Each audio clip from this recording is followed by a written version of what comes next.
कन्हान पोलिसांचा धाक संपला. शहरात चोरट्यांचे हौसले बुलंद. जुने पोलीस ठाण्यात चोरी करणारा एक आरोपी ताब्यात, 2 पसार. 39,000 रुपयांचा मुद्देमाल जप्त. कन्हान पोलीस स्टेशन नवीन इमारतमध्ये स्थानांतरण झाल्याने जुन्या पोलीस स्टेशनमध्ये सध्या कुठल्या ना कुठल्या कारणाने चर्चेचा विषय ठरतोय.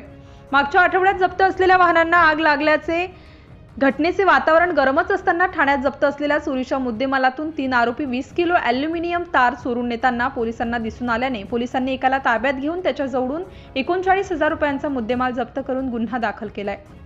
पोलिसांच्या माहितीनुसार शुक्रवारला रात्री सहाय्यक पोलीस निरीक्षक राहुल चव्हाण, पोलीस हवालदार सचिन वेडेकर डिव्हिजन ग्रस्त करिता रवाना झाले. खापरखेडा पोलीस ठाण्यात भेट देऊन शनिवारला पहाटे 2:30 वाजताच्या दरम्यान पोलीस स्टेशन कन्हानकडे जात असताना जुन्या पोलीस ठाण्यात पोलिसांना संशयास्पद हालचाली दिसल्याने ठाण्यात जाऊन पाहणी केली तर 3 युवक खांद्यावर प्लास्टिकची बोरी घेऊन जाताना दिसून आल्याने त्याचा पाठलाग केला. आरोपींनी कारजवळ जाऊन प्लास्टिकची बोरी कारमध्ये टाकत असताना पोलिसांनी एकाला ताब्यात घेतले तर 2 युवक पळून गेले.